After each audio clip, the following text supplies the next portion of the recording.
You're listening to Keith Engle, the host of TGI Sports Talk on the National Streaming Sports Roku channel.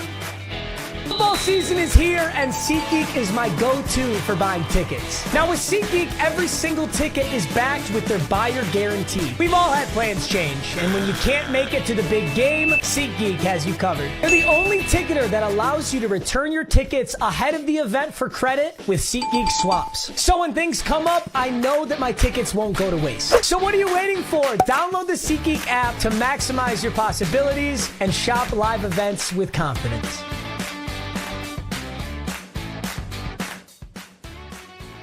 Good morning, guys. Keith Engle here with TGI Sports Talks.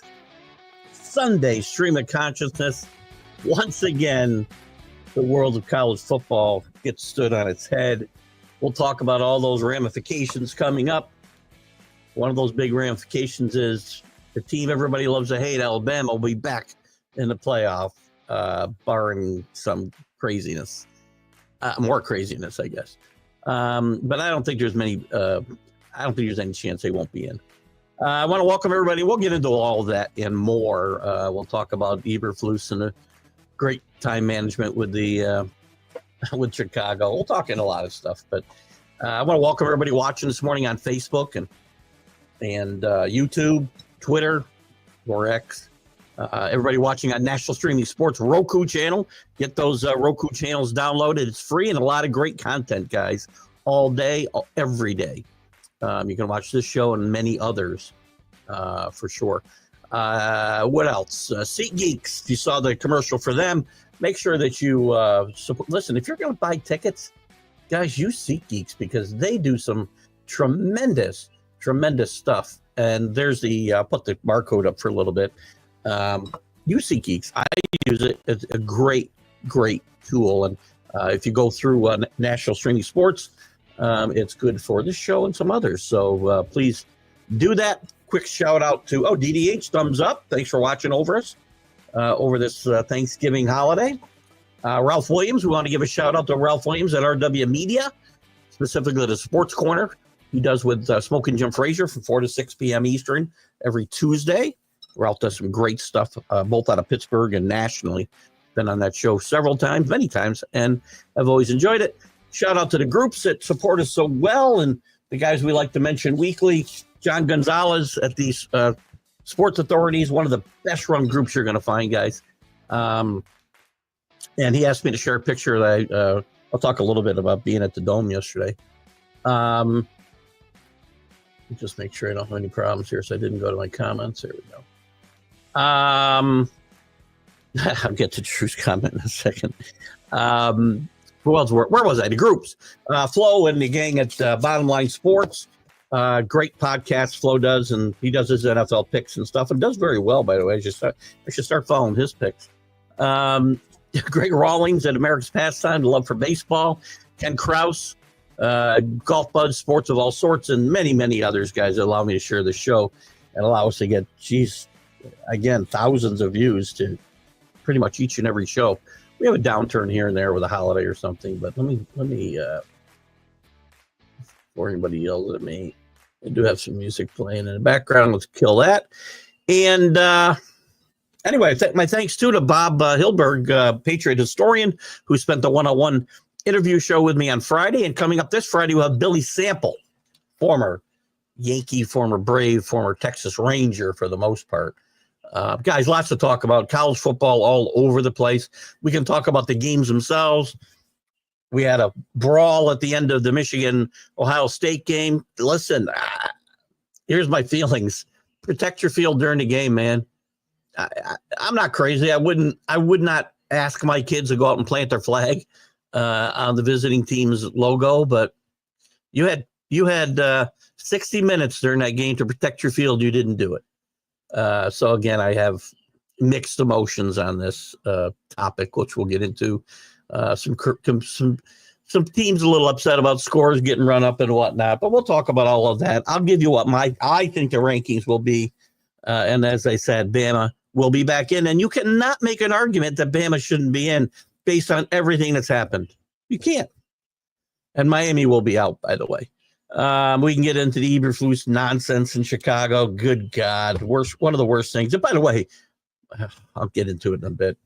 We can talk some more of the Thanksgiving games. We'll get to picks. And Casey, will you people stop with Kansas City? They're the new Patriots, right? Anybody who wins and is good is getting help from referees and scripted games. Would you please stop watching football? Please, all of you who believe that's the truth, please stop watching football. Oh. Major League Baseball, the Dodgers continue to spend money. They signed Snell and Edmund to big contracts this week. Winter meetings get started here in a week or so. Can't read that. Hey, the NBA Cup is underway too. Are we excited about that? Oh my God, it's unbelievable. And we can talk at some who's hot, who's not in the NBA if you want. The NHL. We'll talk about anything you guys want to talk about real quick though, and college basketball is getting started, so we can start talking about that. Lou Carnesecca, speaking of college basketball, passed away yesterday at the age of 99, just a few weeks from being 100. One of the best, most colorful coaches in college basketball history. He's a Hall of Famer. His players, Matt Bruss is a big friend of this show. Matt, if you're out there, my condolences to you and how close you were to Coach Carnesecca, and all of his former players are close to Coach Carnesecca. And he lived to the ripe old age of 99 and was out and about. I mean, I'd see pictures with his former players. Matt posted pictures with Coach Carnesecca recently, and our thoughts and prayers go out to the Carnesecca family, and we can get into that more if you'd like. Listen, he never won a national championship. He got to one Final Four. A really good college basketball coach. Let's catch up a little bit here. We got a lot of stuff going on already. I'm already behind. Good morning, Drew. Drew's pretty sure we lost because I was there. No, we lost because my wife was there. My wife has never seen a team that she roots for win in person, ever. Not the Patriots, not the Hurricanes, nobody. So she's not allowed to go to the games anymore, and I'm considering taking away her TV privileges as well. So maybe we can start winning some Patriot games. So she's not happy, but at some point, the madness has to stop, and you have to put your foot down. And I'm considering banning my wife from watching TV during NFL games involving the Patriots and possibly the Hurricanes. Hurricanes blow another. Listen, they got no excuses yesterday. I told you guys here this week. I told you on the college football huddle. This defense is horrendous. I said Syracuse had a puncher's chance because they got a really good offense, and they just took it to them. They got 21-0. Miami did yesterday. And if you can't hold a 21-0 lead, and I'm not going to say Syracuse is an inferior team. They played well. Their defense played well after giving up 21 in the first quarter. And Marco Cristobal, how with 4 minutes and 13 seconds, whatever it was, you're in the 8-yard line and you have fourth down and you kick a field goal. You're never going to see the ball again, dude. You didn't stop them. You hadn't stopped them since the first drive of the game. McCord was awesome yesterday. Syracuse defense played well in spots. I mean, again, they gave up 38 points. My hats off to Syracuse. Congratulations, Syracuse fans. Great win for you. Good morning, Rick. Good to have you with us. Good morning to Anthony. Happy NFL Sunday to you. Good morning, JB. How are you, buddy? Good to have you with us. JB with the Back It Up Binge podcast on YouTube. Catch his work as well. And JB's a big contributor, at least on the Sunday show and the Major League Baseball show. I know JB called me out a little bit Sunday morning with Bob Hildberg. I'm sorry. I will tell you again, and this may bring up another topic today. Bill Belichick. Don Shula is a great coach. Bill Belichick's a better coach. He won 6 Super Bowls, guys. JB, I know I think you're a Miami fan. And again, everybody can have their opinion. They're, but I'm not a homer, JB. I'm not a big Bill Belichick fan. He had to win 2 Super Bowls before I was convinced he was a great coach. And again, I know you're going to throw the Brady thing out there, but without Bill Belichick, there is no Brady. So I just wanted to address that. I don't know if you were still there when I was talking about that Friday. Drew wasn't able to make the Major League Baseball show, but watch most of it later. Special thoughts and relief for Danny. Yes, if Danny Fuller is here with us or not, we send some positive energy his way as he had a medical situation last weekend, probably caused by this show, because I believe it was after watching the show at some point, making light of Danny's situation. It's the way I deal with things. We wish Danny the best, and he seems to be doing well according to him. Danny, do what your doctors and probably especially your wife say, for sure. Running the score is actually part of the system as early as AAU. Point differential, seeding. Yeah, I mean, look at when style points matter. I mean, there's a big stake in the Maryland-Penn State game yesterday. James Franklin, who I'm no big fan of, he had his third string offense in there. Are they supposed to just go in there and not try to play? Not try to show the coaches what they have? Your job to stop me. No, not me. I don't even care if you leave your first string out there, because as Rick says, the system's built. Indiana won 66-0 over Purdue yesterday. They needed to likely secure their place in the playoff.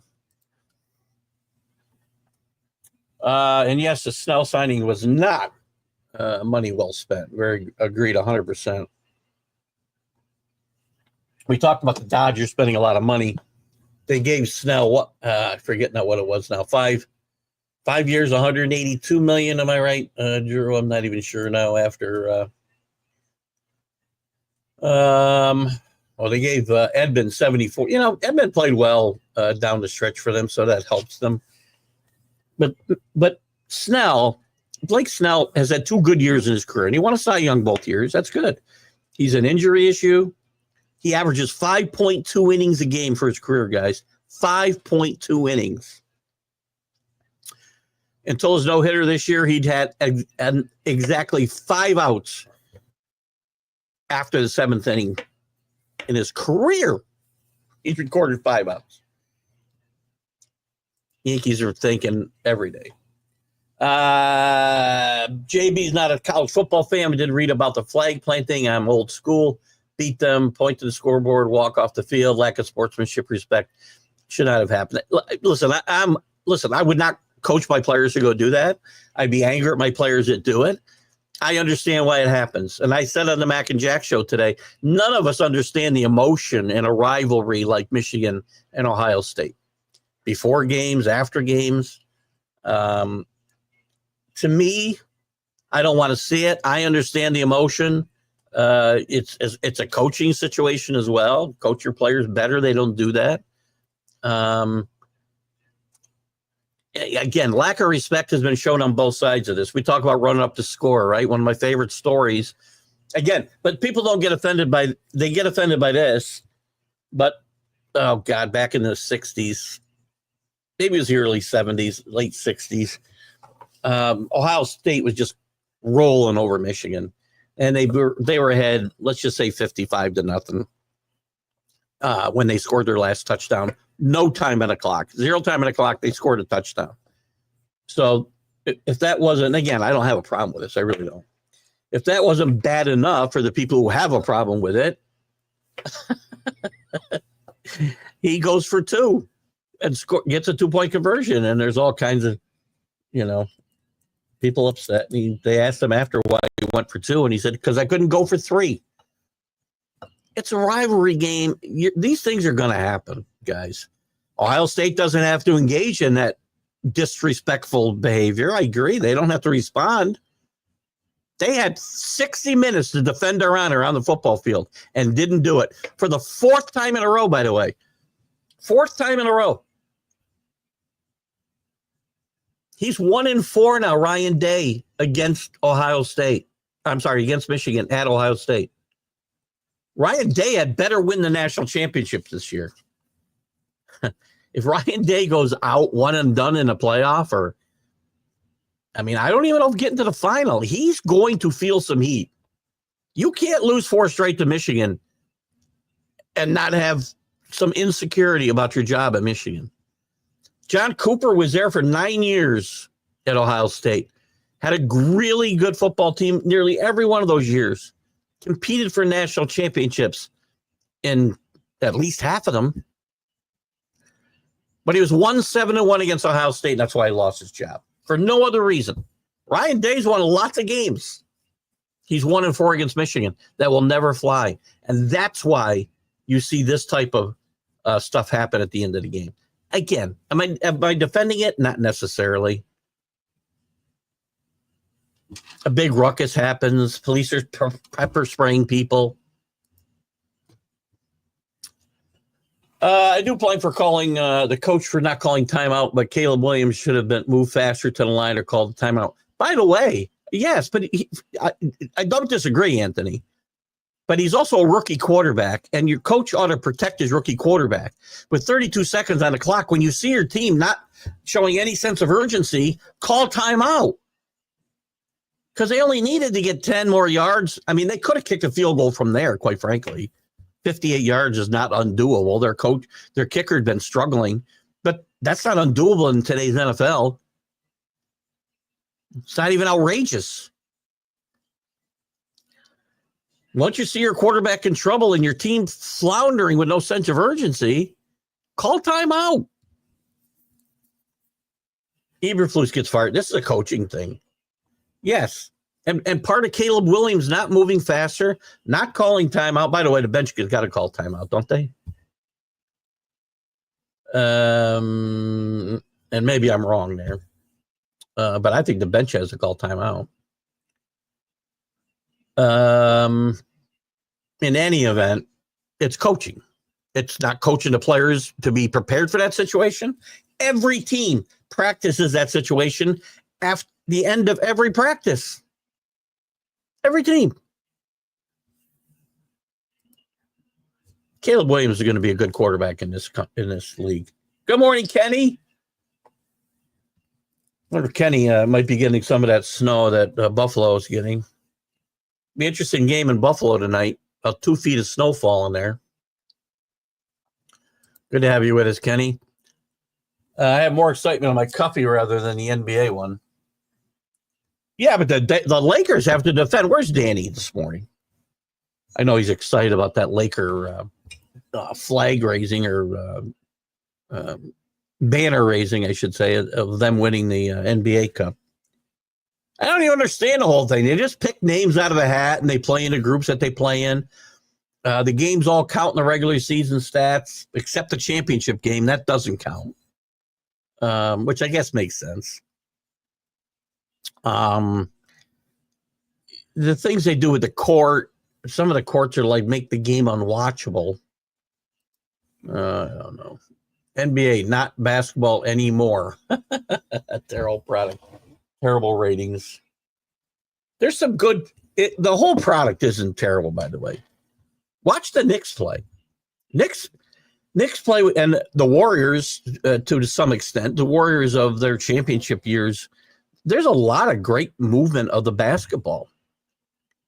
Does it end up in a 6-foot jump shot like it would have 40 years ago if you're a Knicks fan, or 50 years ago when they won their last championship? No.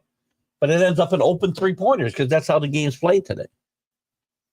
The game's better than when Carmelo Anthony was there, just being a black hole. But it's hard for me to defend the NBA. Don't plant your flag on another team's field. I'd be pissed, and how come nobody's pissed that this team doesn't go out and defend their honor for 60 minutes? If you go out and win the game, they can't plant the flag. Again, I'm not necessarily defending it, but again, if I'm in Ohio State, I'm much more outraged that I lost to a very mediocre Michigan game than Michigan went out and planted a flag on my field. That's where the outrage should be. It is, but quite frankly, for Ohio State fans, it's every other fan that's upset. And again, if you want to do that, it's basically a freedom of speech thing, man. And then you have to be prepared for the repercussions that come. Ohio State decided to defend their honor. with more vigor than they did for 60 minutes during a football game. Good job, Ohio State. Good job, Ryan Day. Very well prepared team. Beat them. You've lost 4 straight to this team. Show the same pride on the football field during 60 minutes of football as you do as when a flag gets planted on your logo. I mean, again, I'm not necessarily defending it, but I'm also not going to defend Ohio State's honor here and talk about how they were disrespected. Just not going to do it. And it doesn't seem to be a popular opinion. I'm okay with that. I don't deal in popular opinions. I deal in what I think is right and wrong. I think I've done okay till now. Again, defend your honor on the field. I know it's not going to be a popular opinion. I know it's not. And it wasn't on the Mac and Jack show. I believe I was on my own. James didn't speak up, but Mac and Jack vehemently disagree with me, and that's okay. I'm all right with that. Good morning, Rick. It's from Paul. Good morning, Paul. I don't know if I said good morning to you before I started laying in. Thanks for coming in today, Paul. Listen, I'm not laying into anybody. This is a free country, Kenny. Absolutely. I'll tell you, Casey gets preferential treatment just as Brady did. Oh, you can. I'm not telling you can. I don't know why you watch the games. If you think the games are rigged or scripted, and I'm talking more about as much about that as I am about. And by the way, here's the thing, and this has been true throughout history, Kenny. Good teams get preferential treatment. That's always been the case. Always. It's just human nature. When Green Bay was in their heyday in the 60s, guaranteed they got preferential treatment. When the Cowboys were in their heyday, I guarantee you people thought they got preferential treatment. When Pittsburgh was in their heyday, I guarantee you people thought they got preferential treatment.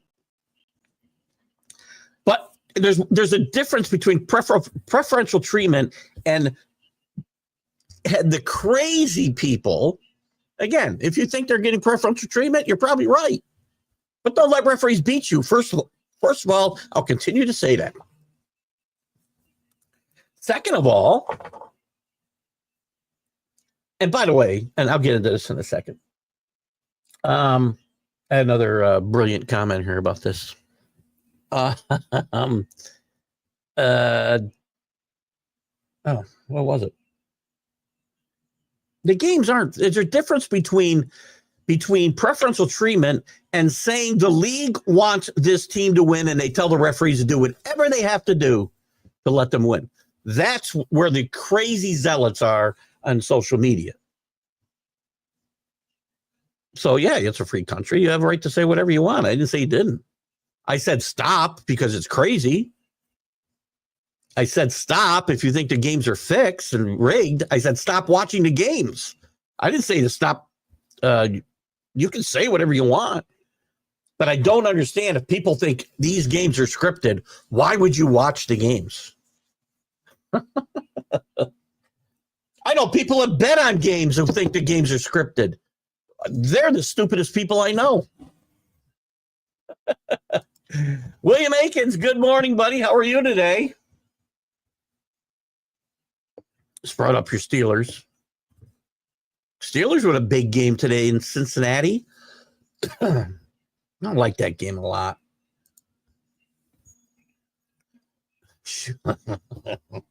Let's see. Because here's the thing. Again, Bill Belichick, even you guys who want to say they won because of Brady, which is only partly true. His record without Brady is not that good. But what's Bill Parcells' record without Phil Simms? Well, he won a Super Bowl with Scott Bruner. Maybe that's not a good example. What was Tom Landry's record without Roger Staubach? What was I won't even say Shula. Shula had one of the best quarterbacks in the history of football, never won a Super Bowl with him. Never. I'm trying to think of some other examples. How many Super Bowls did Chuck Noll win without Terry Bradshaw?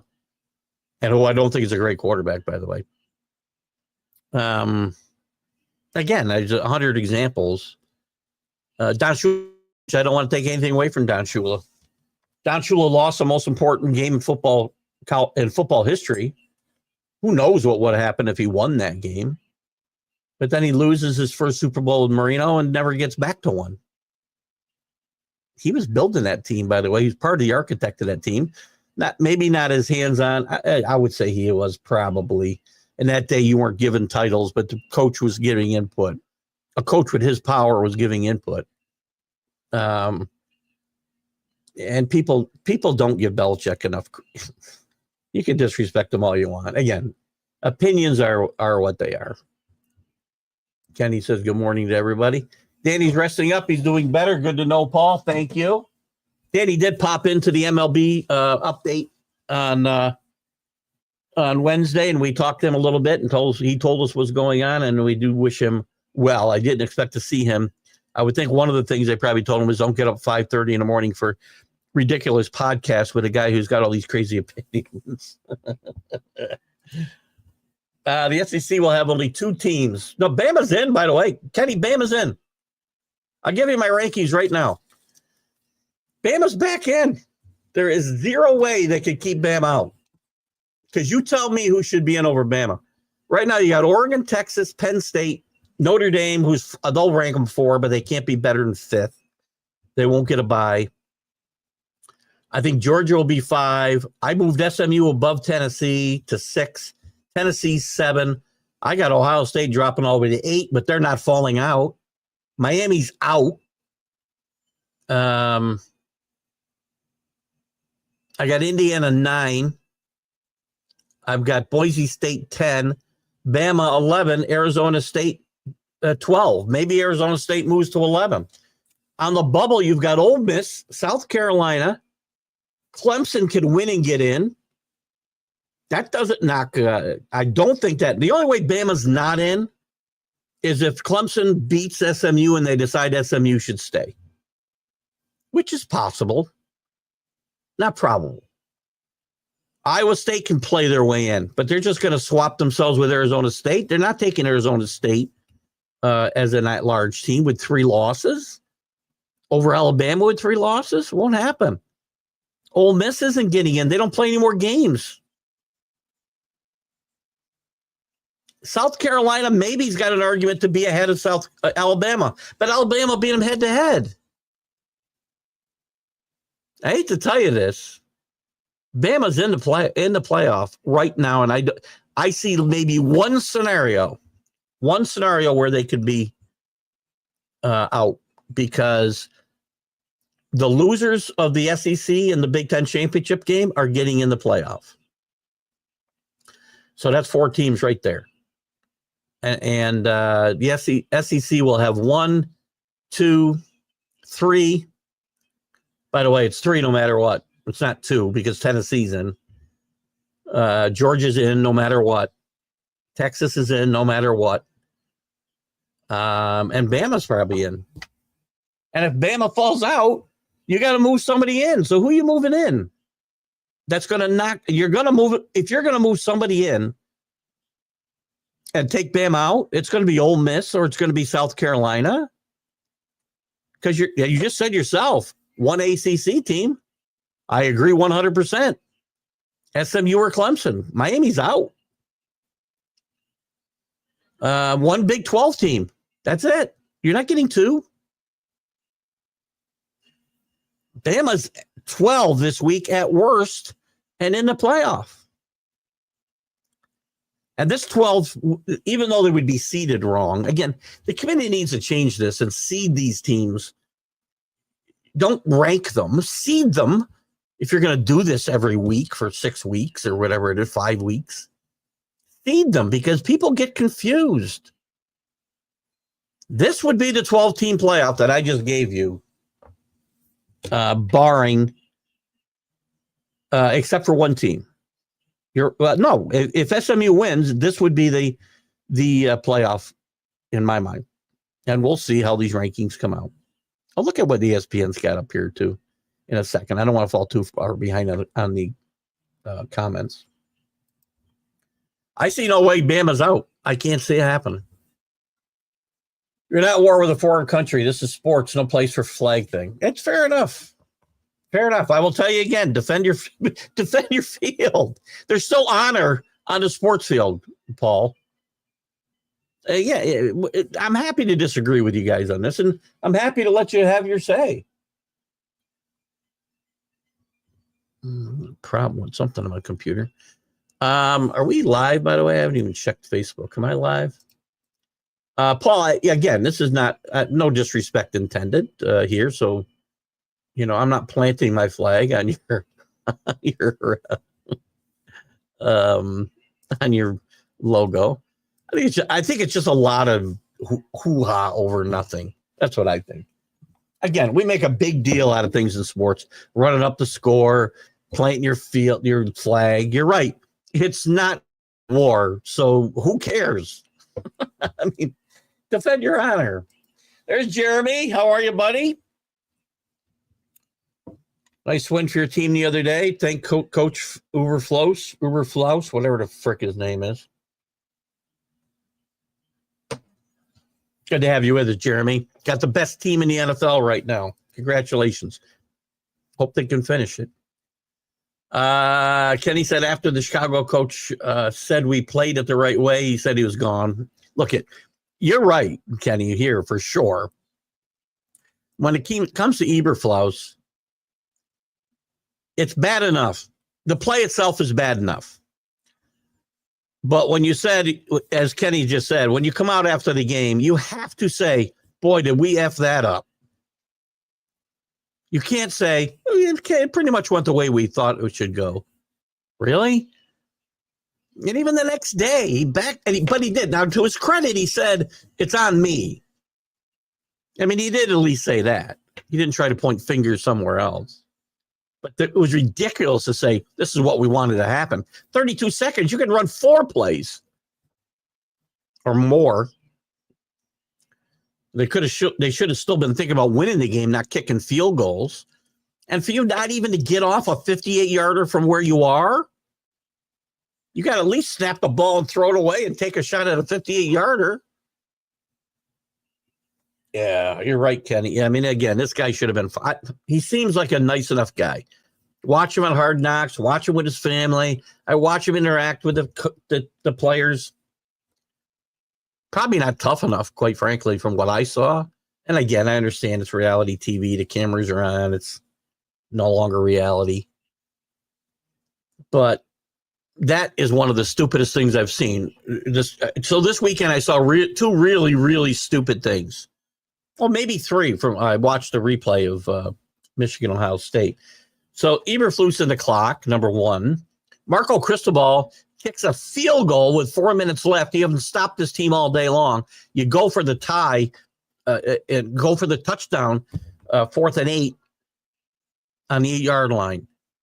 You don't kick a field goal when you haven't stopped the team all day long. William, offense was taking their sweet-ass time. It's on the coach to call timeout and bail them out. Absolutely 100%. I'm not blaming Caleb Williams. If this is a veteran quarterback, there's no way this happens with anybody but a rookie or inexperienced quarterback, if you will. And once they say they're not, as they said, no sense of urgency, call timeout. How hard is that? You can see the clock, coach. You really want us to believe that your goal was on 3rd and whatever it was? Wasn't it like 3rd and 22? I mean, you're not getting a first down. Your goal there should be at least to get 10 yards.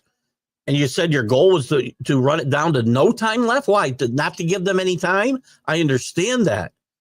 You could have run the play with 10 seconds. I mean,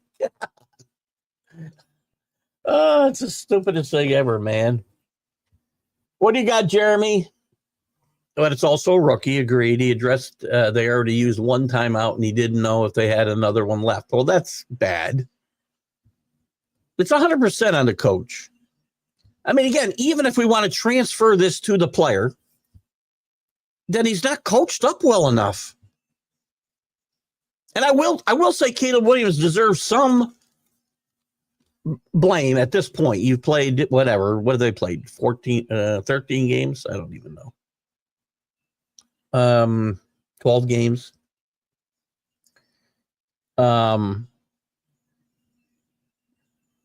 At this point, I mean, you have to know what the timeout situation is. And it's a coaching thing, even if I want to say the quarterback accepts some of the blame. And I really don't want to do that because he's a rookie. But even if I want to do that, I still want to coach because you didn't coach this kid up good enough or this team up good enough. Because, as I said, every team runs these plays at the end of their practices. Or at some point in a practice. Most teams that I've seen up close have run them at the end. They run the 2-minute drill. Idiots. Drew with some IR news. Dobbins, Eckler on the IR. Devontae Smith likely out. Bills get Milano back. Bills game going to be interesting to see what the snow situation is. I think it's supposed to stop. I can tell you from being out west as far as Syracuse yesterday, the thruway was going to be closed from about, 100 miles from Buffalo to, excuse me, all traffic starting at some point last night. And I don't know what they've gotten, but I'd heard they were expecting before game time. And I think they expect the snow to be done, but I think they're supposed to get 2 feet of snow. All lake effect out there. Steeler cast off James Conner gets extension with the Cards. John Connor, I'll be back.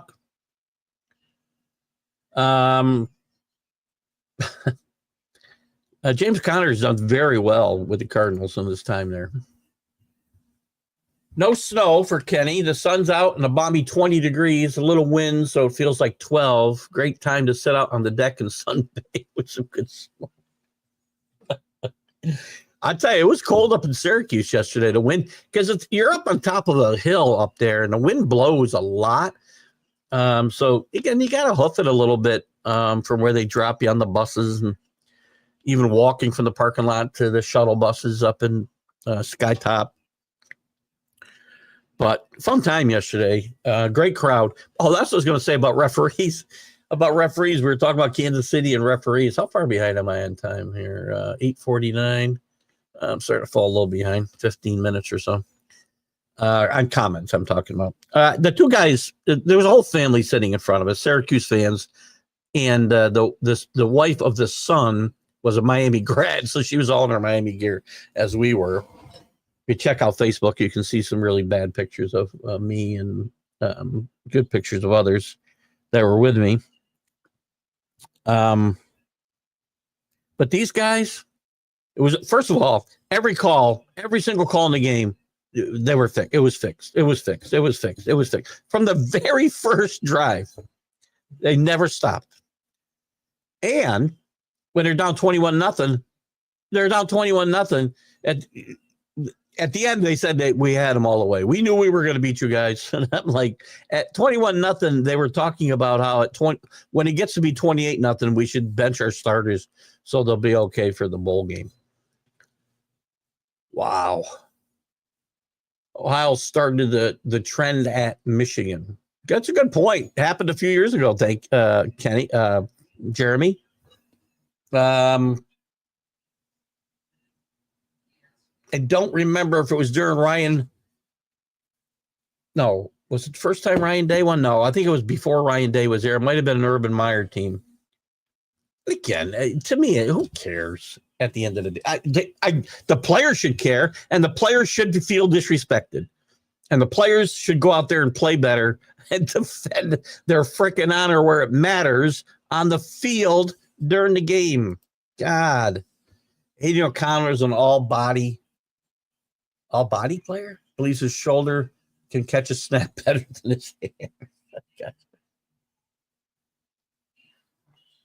Antonio Pierce.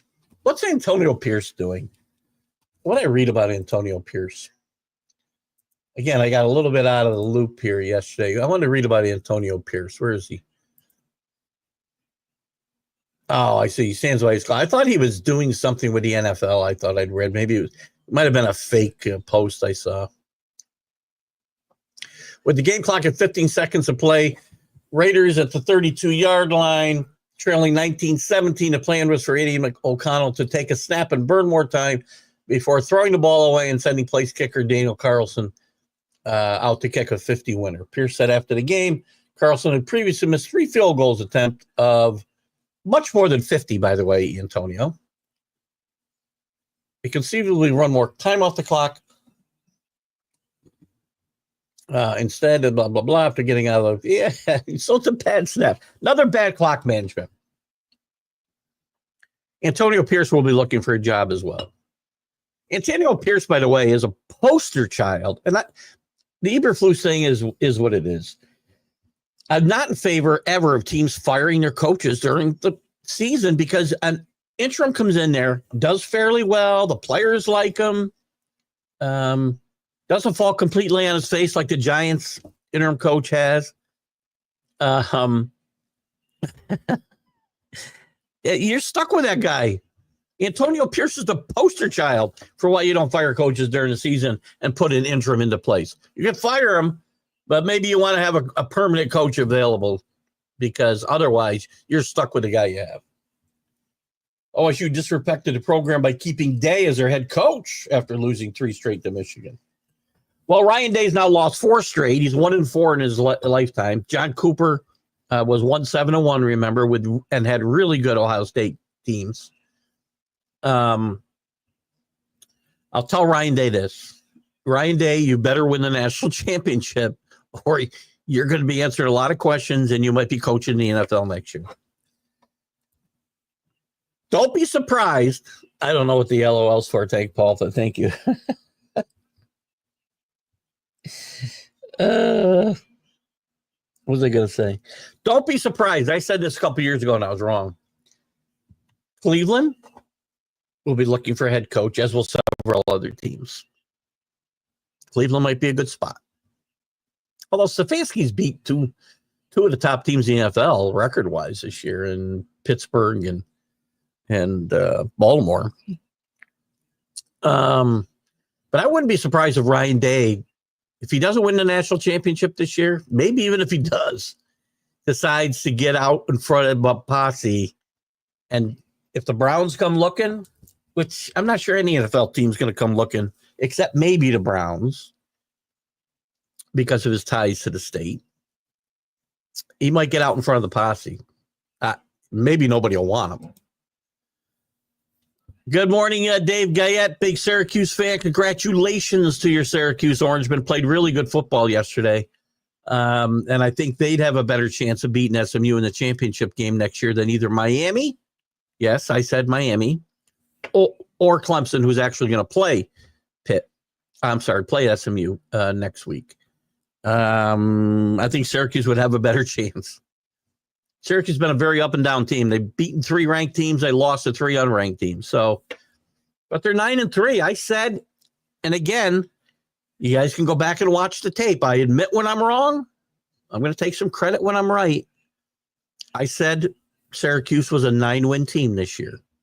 Syracuse is 9-3. You're welcome. I didn't have Miami game as one they lost or won though. I did say they'd be in contention for the conference championship game, and they almost were. But congratulations. They better be – they're going to have to replace McCord after this year, so they better be recruiting quarterbacks. You got a good young coach, Fran Brown, up there, really good young coach. They got an exciting offense. They need some work on defense, but it's a really good team. And I got to tell you guys, if you haven't been to the Carrier Dome, you guys who are local here, and yes, it's a Carrier Dome. I don't give a crap. Rick Jackson messaged me yesterday, and we was talking about us being brave, wearing all our Miami gear in the Carrier Dome, and he said, yes, Carrier Dome. Don't give me any new age name, and I don't. It's the Carrier Dome to me. It's a great atmosphere. It is so loud in that place when that team is doing well. And Miami had the crowd out of the game at 21-0, and they let them back in. And that crowd, man, they energized that team. They helped energize that team. It's a good football team. It was a fun game. It was a fun atmosphere to be in.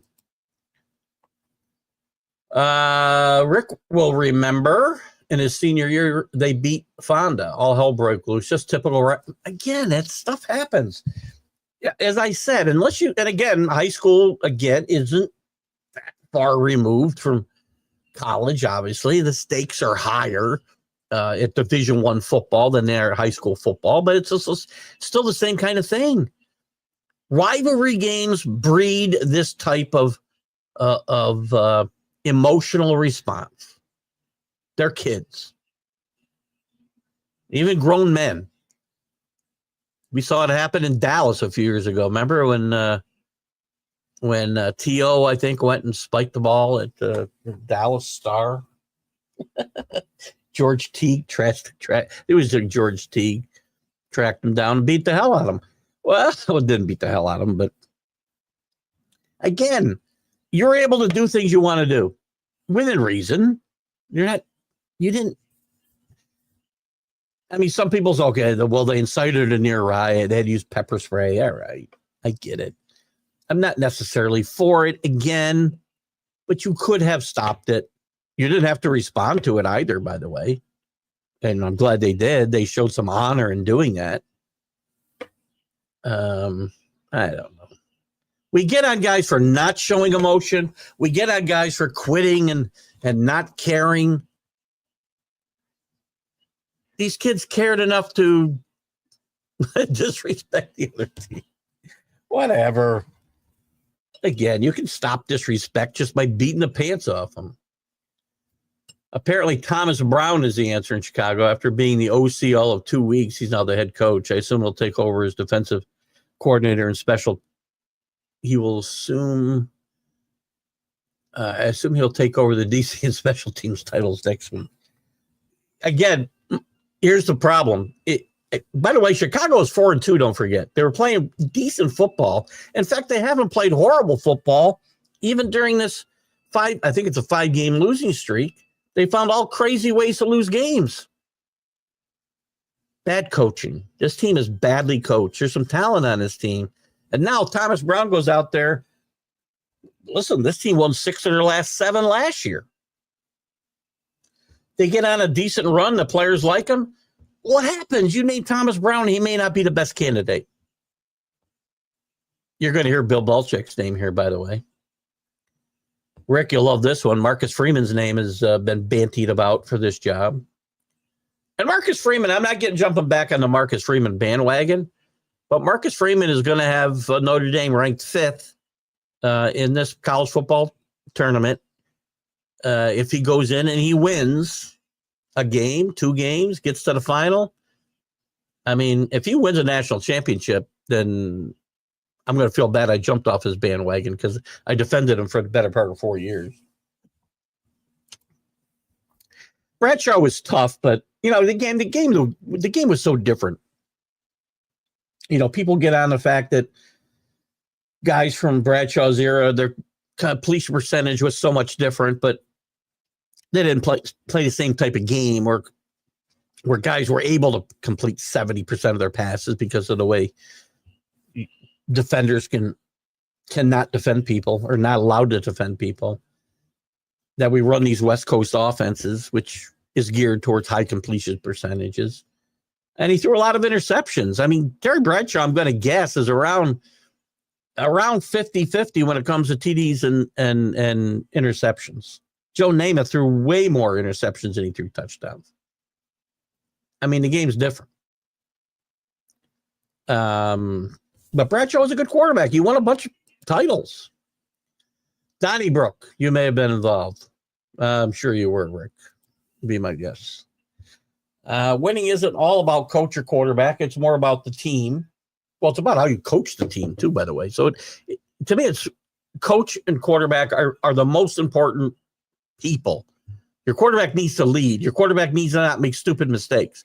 Other guys make mistakes as well. Look at the freaking But again, is it coaching is going to be involved of anybody who fails on a field, in my mind.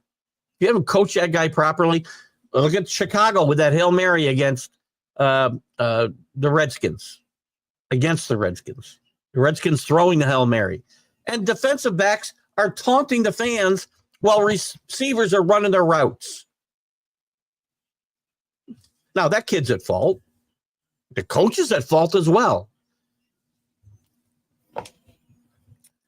The way they feed again, and that comes down to coaching too. You have to create that chemistry, no, Kenny? You guys played for a pretty good football coach in high school. And you guys worked as a unit. We don't see that in a lot of situations in pro football. You knew Jim Kick in Miami, Paul? Great guy. Can you get me he's still alive, isn't he? Jim Kick's still alive? I'd love to get him on the one-on-one show. You knew him, you said. Is he still alive? I don't even know. I haven't thought about Jim Kick in a while. Jim Kick's still alive? Because I can't. He died in 2020. Well, forget that, Paul. We won't get him on a one-on-one show. Jim Kick was an interesting guy. And an important part of that Miami offense. He was the third running back behind Zonka and Mercury Morris, but he caught a lot of balls out of the backfield for that time. Good player. Good player.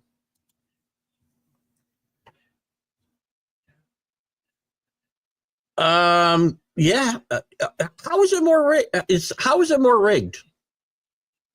Who are they going to put in a mid-major conference? You can't put in who. Again, I've asked now 3 times. Give me a team that you're going to put in there. If Boise loses to UNLV, those teams will have 2 losses. You're not going to put in Liberty, and it's going to happen. The teams aren't even ranked, Jeremy. I mean, who's your mid-major guys? Who are you talking about? You're going to put in, Army's going to have 1 loss. You're going to put Army in over Bama? Army's a great story. Not putting them in. If Tulane wins, they got 3 losses. Army's a wonderful story. I love the military academies and always root for them. You're not putting Army in over Alabama. Unless you go to not my formula. The one I back, which Basement Bob, I did not invent. I just gave it a vote of confidence. Let all the mid-majors in, Jeremy. So I'm for that. In this format, 12 teams, you cannot put a 11-1 Army team in over, or they can be 12-1 because they've got Navy left after the championship game, week after the championship game, I believe.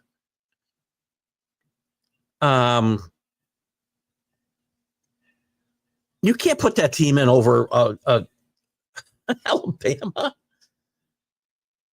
I mean, if the idea is to have the best teams in, you cannot, and I'm all for the champions getting in. 16 teams, 10 champions, 6 at-larges. But in this format, you can't put in Army. You can't put in, who else is going to have 1 loss? Conference champion. Not Jacksonville. So nobody from Conference USA. Nobody from the MAC. The 1-loss team in Boise State is going to get in. UNLV would have 2 if they were to win. You can't put in UNLV over Bama. Oh, no, I'm sorry. Let's just say Rebels get in or beat Boise. They're going to be in most likely. I would see them jumping over Boise.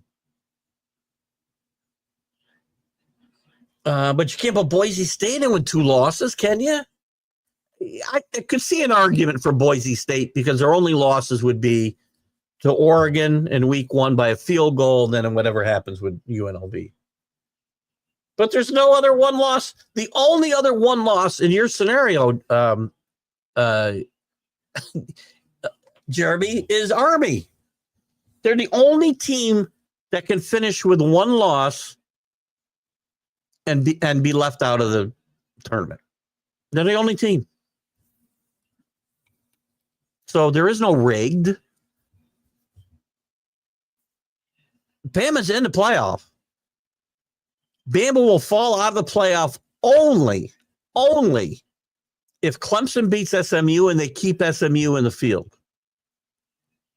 That's about the only scenario I can see. Georgia, Texas are all in. Oregon, Penn State, and OSU are all in.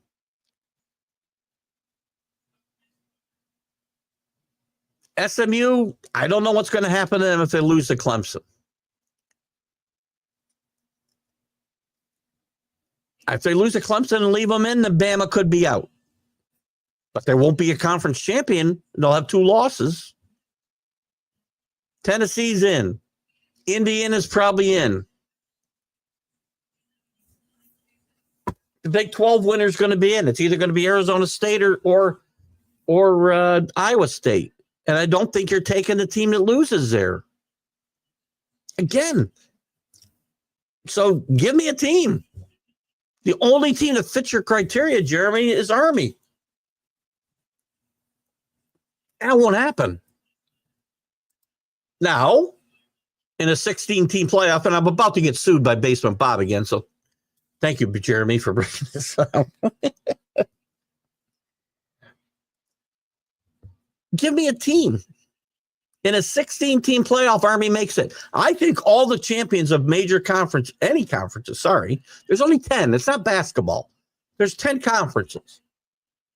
Put them all in, 6 at larges. I'm covered all the good teams. The teams deserve to be in would be in. Miami deserves it more than Bama? I'm a Miami fan, Jeremy. Who'd they beat? Look at Miami's schedule. They lost to 2 unranked teams, Syracuse and Georgia Tech. No. I'm a Miami fan. Miami does not deserve to be in over Alabama. Miami likely would not beat SMU if they were playing them in the championship game next week. SMU is a better rounded team. Miami plays 0 defense. Alabama beat what's going to be the 5th ranked team in the country. I don't even know how we get into these arguments. I mean, it's not even a freaking argument. There's no way Bama deserves not to get in. Miami lost to 2 unranked teams. Vanderbilt got ranked, and they were never ranked. Georgia Tech was ranked at some point. I know they lost to Vanderbilt, but Vanderbilt almost beat Texas. Vanderbilt gave everybody a run this year. They lost to Tennessee, who's going to be in a playoff. They had a bad loss to Oklahoma, unranked. But they also have wins. So, again, this becomes, where's the committee care about? Good wins or bad losses? They've made it clear good wins probably outweigh bad losses. They beat number 2 Georgia at the time. They beat number 11 at the time, Tennessee. Oh, I'm sorry, they lost that game. They beat number 21 Missouri. They beat number 15 LSU. Miami doesn't have a win like that anywhere near on their schedule. Nothing even close to those 3 teams. They beat Louisville. That's their best win. I'm a Miami fan. So, JB, you think if you're still here, there's your homerism out of Keith Engle. Miami does not deserve to be in the playoff. If you watched every game they've played this year like I have, they are lucky they only have 2 losses. They should have lost to Virginia Tech. They won on a very controversial Hail Mary at the end of the game. It was a touchdown, and they got away with one there. They should have got beat by Cal. It's not a good football team. It's a great offensive team. I've seen this movie with Miami more times No, I'm sorry. Miami doesn't deserve to be in. I do. Your opinion is duly noted. That's not a good example. In my mind, get it though. The 12 team gets bumped up by the highest ranking conference winner. No, that's not true. Every team, the way I have them ranked, all the conference winners would be in. 5 conference winners get in. Everyone would be in because I would say Arizona State's probably going to be 11 or 12 this week. And Bama's going to be 11 or 12, whichever one Arizona is not. So they're not getting bumped by anybody. The only team they could get bumped by, in my mind, is SMU staying in the field, losing to Clemson. That could bump Alabama out. And I might say, in that case, Jeremy, that they deserve to be in.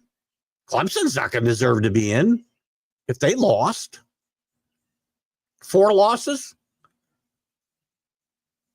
2 of the SEC teams.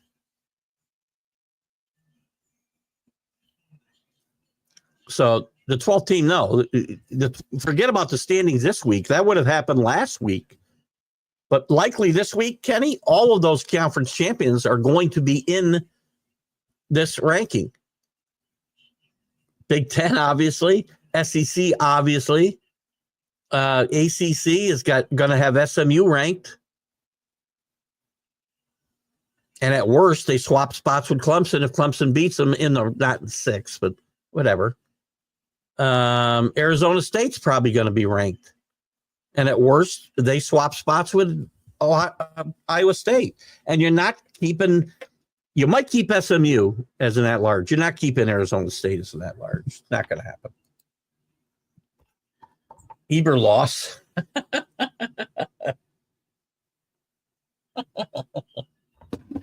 5-19 over 3.5. I don't think that's not.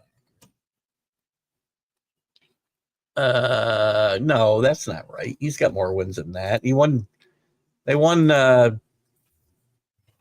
like 8 games last year. They won 6 of their last 7.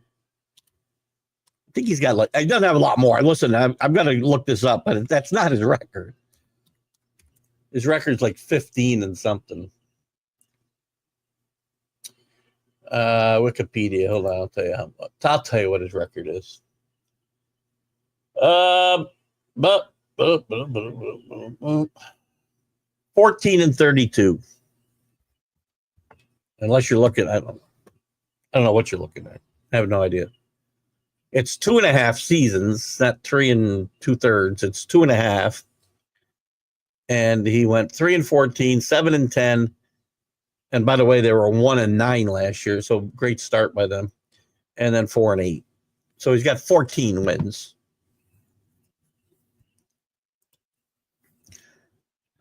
Jane stormed the field and you didn't object, so playing a flag can be a problem. No, Jane didn't storm the field for a Syracuse win, believe me. We got stormed over. We were way up to the rafters yesterday, so we didn't have any trouble. Storming the field isn't dangerous, but don't plant your flag. Well, I didn't. This is a different situation. I didn't say you're only a rookie because you have taken another step in the ladder, but you have played, at least 10 years? Quarterback. Again, I didn't say I wouldn't assign some blame to the quarterback. But the coach is over there able to call timeout. Blame the quarterback all you want. At the end of the day, the coach takes blame. He can call timeout at any time when he sees nothing happening. And by the way, he should have been coached up better.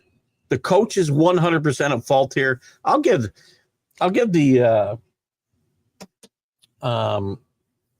Williams a piece of that credit, if you will, non-credit. And Dak's situation, he'd been playing for a long time in the NFL. And it's coaching too. I'll blame the coach some. Dak didn't know enough to hand the ball to the referee. In one score. Oh, is that what you said, Jeremy? I apologize. It didn't say that though. I didn't know that. Eberflus was 5-19 over 3. Yeah. Sorry, I don't. There's no way I could have known that, Jeremy. I'm good, but I'm not that good. So I apologize. You're correct. Because I do believe I've seen that number, so I probably should have realized you were talking about that. My bad. The flag thing started with, it didn't start there, by the way. And it wasn't Sharp. It was T.O. Terrell Owens did it. There you go. Owens did it. But it didn't start then. He's been doing stuff like this for decades. I mean, again, do I like it? No. If it happened to me, I'd be pissed. That's like Ohio State fans are more outraged at Ryan Day, as they should be, because the team goes out there woefully unprepared and loses to a very mediocre Michigan team, which isn't the first time that's happened. It's not like it's never happened. I mean, if you looked yesterday, I was watching Game Day, and I mean, there's been plenty of times where the team that was not ranked has beaten the other one when they were and cost them a Rose Bowl berth or a potential national championship. I mean, in the grand scheme of things, this costs Ohio State nothing. I shouldn't say that. It costs them a potential bye in the first round. Does not cost them a chance at the national championship. Makes it harder. But you really ought to be outraged at how they played, and that's what Ohio State fans are. Blame Ryan Day. How did the Lions hold on to win? In the Chicago game, they lost. I didn't say they held on to win. And again, injuries are part of the game. Lions have been banged up for weeks, haven't they? I never said they held on to win. Who said that? Well, maybe somebody else commented on that. I didn't. And it may be a comment I didn't see. I didn't say the Lions held on to win. I said the Bears had a chance to win. That's it. Bears had a chance to win the game. That's not an incorrect statement, regardless of anything else. Again, don't take offense to things that aren't, the Bears were in position to win that game or at least tie it. And I said your team, you got the best team in the NFL. So don't feel the need to defend your team, Jeremy. And again, if there was another comment that I didn't see pop up, sometimes comments don't pop up for me depending on where people are. And I feel like you guys see them and I don't. But listen, there's no disrespect intended to the Lions here. Believe me, if I was going to disrespect your team, you would know it because I don't sugarcoat things. So there's no passive aggressiveness with Keith. It's funny, William. I thought Narduzzi might have saved his job when they started 6-0. I think they started 6-0, or maybe they were 7-0.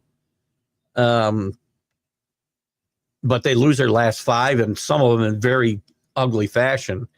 I think Narduzzi's going to get fired. But because that team was in position to, if they had just kept playing well, they could have played their way into the championship game ahead of a very mediocre Clemson team. Rick's son also got to play twice in the Dome with Amsterdam. It probably wasn't as loud in there that day, Rick, because again, and it's a great honor to get to do that. This place was rocking. I think it's louder in there now since they changed the roof. They have supports and stuff for the roof now. It's not all however they did it before. I'm not an engineer, but basically air pressure kept the roof up before. It was just a translucent top where the sun could light up the building a little bit. But they had a problem there with it collapsing, and they've got a real roof on it now. I think they've got a little bit of that translucent piece somewhere up there, but there's support everywhere else. And I think the place is louder since they did that. And it's a great honor for these kids to be able to go play. if you guys weren't in New York State, all the high school different section champions get to go play for state titles in the Carrier Dome every year, which will be coming up, I think, this weekend, if I'm not mistaken, Rick. Jeremy, proof that Caleb is better than some think. I think he's very good. I've had to defend him on the Mac and Jack show. Mac hasn't mentioned this in a while. If you're watching, Mac, you can have a chance to defend yourself now. But Mac, you had said before at the draft or before the draft that Caleb Williams would be one of the. You may have said the biggest quarterback. I don't want to put words in your mouth. You either said the biggest quarterback bust of all time, which I think is accurate, or one of the worst. And Caleb Williams is going to be a good quarterback in this league. He hasn't thrown. He's gone. By the way, proof that Caleb Williams is better than you think. He's the only NFL quarterback that faced the Lions that had more than one TD thrown, 3, and a passer rating higher than 72. That's a great stat, Jeremy. Great stat. Also, by the way, he's thrown like 223 consecutive passes without an interception. He's playing pretty good football. The Bears just need better coaching. There's some talent on that team. I picked them to make the playoffs, but I picked the Giants as well. I had the Lions. I left the Vikings out. So I had 3 teams from the old Central, the North getting in. I missed on the Vikings and the Bears. They literally said they expanded the playoffs specifically for. No, they didn't say that. They said for the highest rated mid-major to get in the playoff. That's what they expanded it for. So that every year, the best, highest ranked mid-major would get in. That's going to be the case. They have an automatic bid. Boise or UNLV, most likely. Tulane took themselves out by losing to Memphis this week. Army took themselves out by losing to Notre Dame badly 2 weeks ago. So they expanded these playoffs specifically. Well, not specifically. They also explained it for a lot more money, by the way. But they expanded these playoffs so that the highest ranked mid-major would always be in the playoff.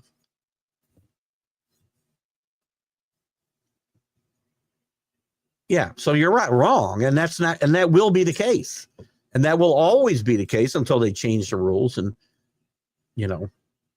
listen, I don't want to see 6 SEC teams in there either. But the fact remains, right now, Bama is among the 12 best teams in the country. We can hate on Bama all we want. I'm not a big Alabama fan. I was a Nick Saban fan. Nick Saban is the greatest college football coach of all time. I don't think there's even a question. I'm sure some will question that now that he's gone. But you're going to tell me Ole Miss is better than Bama? They didn't play in the field, so there's no way to establish that. South Carolina should be in before them. Bama beat them. There's not, again, by this criteria, Bama's not getting in over a mid-major conference winner. As it is determined by the playoff committee, the highest ranked mid-major would get the bid, and that's what will happen. Rank. It's by people, and some never played. Most of them never played. What are you talking about? Put in a computer. That's not true. Put it in a computer. We've tried that. We tried that. The BCS. Don't you remember the BCS? We tried computer rankings. They don't work. Computers don't watch games. Computers just look at numbers. There's no eye test. Is Bama a great team? No. But neither is any. Look at. So who's a great team here? Bama a great team? No. Arizona State's not a great team. They're really hot right now. Boise State's not a great team. They play good football. Indiana's obviously not a great team. It's a good team. OSU is obviously not a great team. They lost to Michigan. Tennessee's not a great team. SMU's really good. Not a great team. Georgia's certainly not a great team. Notre Dame, not a great team. A good, very good team. Penn State? Nope. Texas? No. Oregon's the best team in the country. The only team I'll say maybe as great as Oregon. So you put numbers in a computer. So first of all, somebody's got to set their criteria for the computer to use. You can't just put the numbers in and say, pick a winner. You got to give a criteria. So now and maybe you'd be better off, Kenny. Maybe you're right, because then you have to say out loud, what's more important? We still don't know. The committee has said they will not penalize people for playing in conference championship games. Well, that works for the SEC and the Big Ten.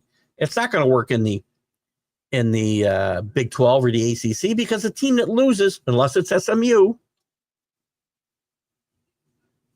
is probably not going to have a resume that deserves an at-large bid. None of them will play as good a schedule as Alabama.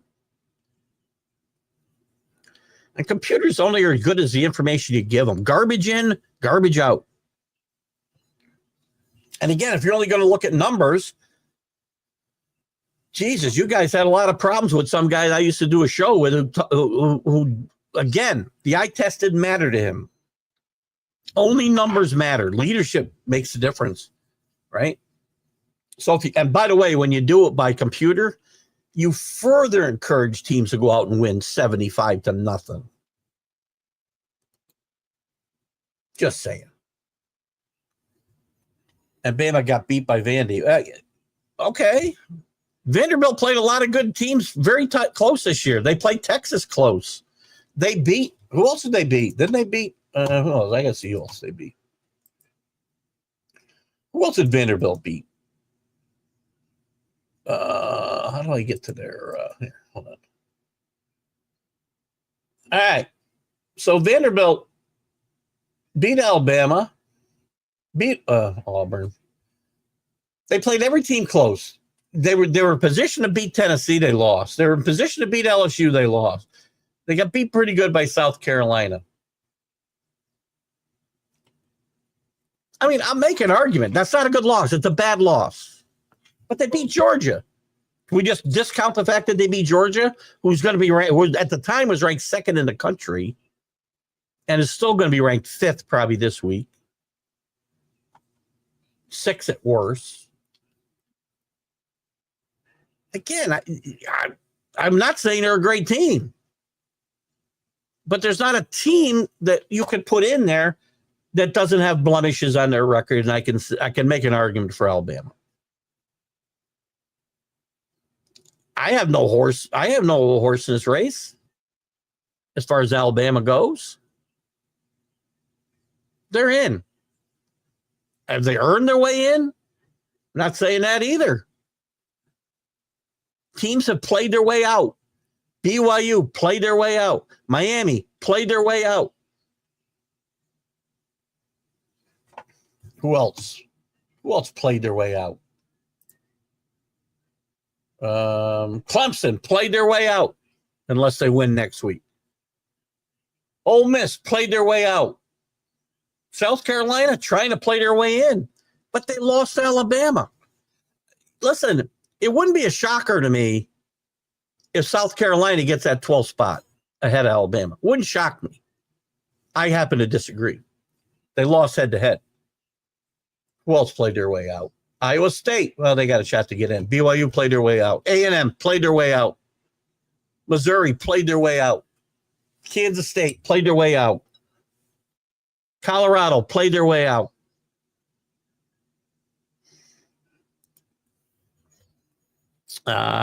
Eight overtimes to get past them. Well, listen, Georgia Tech beat Miami.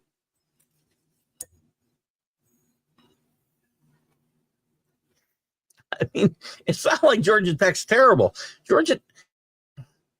What? So Georgia shouldn't be in either because they won a game. They win. Wins and losses matter. Wins matter. How you win doesn't always matter. It matters if you're on the bubble. Georgia's not on the bubble. They might have been, but They're not now. They're in the SEC championship game, and they're not going to be penalized for another loss. So again, I'm not. Listen, I've said forever, Georgia's a very flawed team, one of the most inconsistent teams in the country. Carson Beck has hurt his draft standing more than any quarterback in the country I can think of.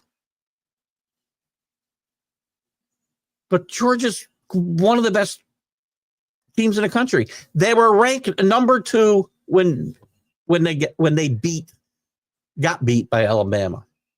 And by the way, they fell behind like 28-0 in that game. Jeremy's firing me up today. Love it. I love it. Bring it, Jeremy. Bring it. Here's the thing, Keith. Bama won't get it. No, they won't. You're wrong. You're wrong, first of all, Alan, because head-to-head matters. Alabama beat South Carolina. Now, I'm not saying they won't jump them, because when it comes to committees and human beings or computers, nobody knows what's going to happen. But why would they jump them when Alabama won, Clemson and South Carolina won? South Carolina's got a better win, not by a lot, by the way. But Alabama beat South Carolina. Head-to-head matters, or it should. You can't just throw out the fact you lost to that team and you put them in the playoff. Now, it's happened before. I get it. It might have happened to Georgia last year. Still wrong. Sunday's turned into the second. Cam's no better than second. He might be third now. Hunter Henry. Why do I do that every week? Great tight end in the NFL. Travis Henry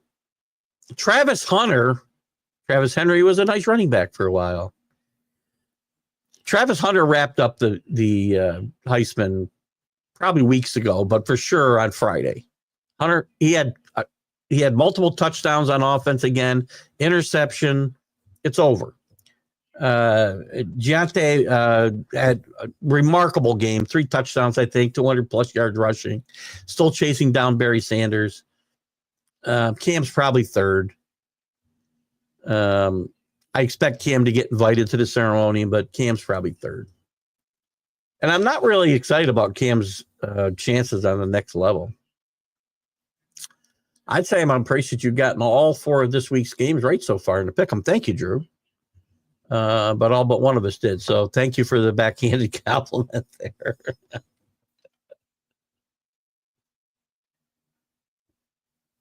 Yes, anytime I've had a good week, it's an easy week. I said it, Keith. I was asking the question. I'm not. Oh, okay. Don't get offended. It's okay. Oh, you said it. Oh, I'm sorry. The way it was phrased, it sounded like I said it or somebody else said it. That's my bad. It's all good. Listen, one thing you got to remember, and Jeremy, I think you've been here long enough to know we disagree, and I disagree with a lot of stuff that gets thrown around. And guys disagree with me, and I'm okay with that. I don't go out of my way to offend people, and we part friends always because it's sports, man. Sports. But anyways, the punter still has punted for more yards than Caleb has thrown. After what he texted him, I do find that funny. That is kind of funny. And rooting for a team, by the way, whose punter is the most valuable player on the team and has been for the last 2 years, I find it even more funny. Because I would guess my punter is probably thrown for more, punted for more yards than Caleb, or I'm sorry, our quarterback is thrown for as well. There's Linda. Are we gonna discuss Mac's comment from before the season? Caleb will be the biggest bust with the way Chicago changes their GM and head coaches every year. Well, I would say with the rookie year that Caleb has had, while it's been a little up and down, again, very good recently. You just saw Jeremy's comment about the Detroit game. He's gone 223 consecutive passes without an interception. His numbers are at least okay. Let me look at his numbers. I'm going to tell you that even right now, after 12 games, he's had a better career than Ryan Leaf, a better career than that stiff from LSU, James, where are you? I need some help. A better career than Steve Spurrier, a better career than a lot of guys drafted in the top 10. Certainly the top 5. After 12 games, he's had a better career, for crying out loud. He's completed 66%. Oh, wait a minute. That's not right. That was this last game. Let me look at his. I want to look at his stats. And again, stats don't earn everything. 61% of his passes, 2,600 yards, 14 touchdowns, only 5 interceptions, guys. Now, the team record is what it is. He's already a better quarterback and had a better career than all the guys I just mentioned. So, and he'll go somewhere else and play well. I'm going to say NFL number 1 pick QBs. I want to go through a couple of these just for the hell of it, because this is what I do. I don't want that. That's not what I want. NFL. Oops. Maybe put number 1 pick. I think I got it right here. Draft history. Collected a quarterback selected number 1. Let's look at him, shall we? Recently, Bryce Young.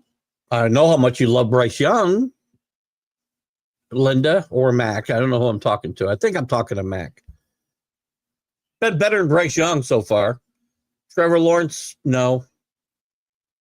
Joe Burrow, no. Murray, no. More. Jared Goff. Jameis Winston, excuse me. Andrew Luck, no. Cam Newton, no. Sam Bradford, better career so far than Sam Bradford. Sam Bradford, not Stafford. Jamarcus Russell, stiff. Alex Smith, Eli Manning, Carson Palmer, David Carr, Michael Vick, Tim Couch. I'm just giving you guys drafted number 1. Jeff George? No. He was okay. Plunkett? Plunkett won 2 Super Bowls. That's a bad one. Sorry. He got off to a horrible start. Terry Baker? Who the frick is Terry Baker? Randy Duncan?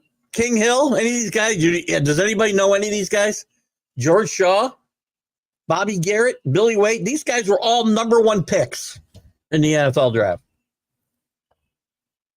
There you go. You brought up Jeff George. Jeff George was horrible. Jeff George was on about his 10th team when he got to Chicago, and he was horrible before he got there. He's horrible after.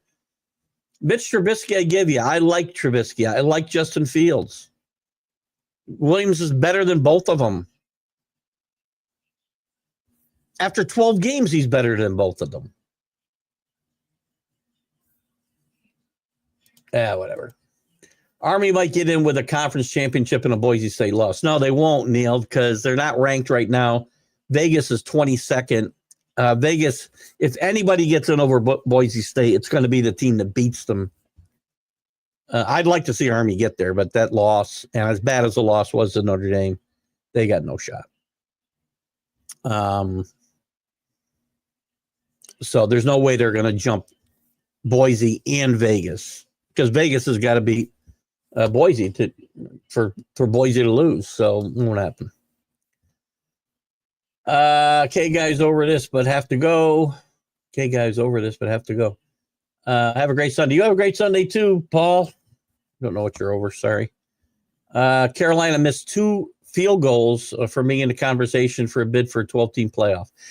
I would argue, and again, Alan brought it up earlier, Neil, and congratulations. A great win for your team yesterday in a big rivalry game, coming from behind to win that game. They could have beat Bama. They didn't. I mean, again, woulda, coulda, shoulda. Even with all that, there is a chance. Alan said, we don't know what the committee will do. And I like South Carolina. And maybe South Carolina is a better team than Alabama right now. I don't know. But I'm not throwing out, and everybody can throw out the head-to-head matchup of these two teams.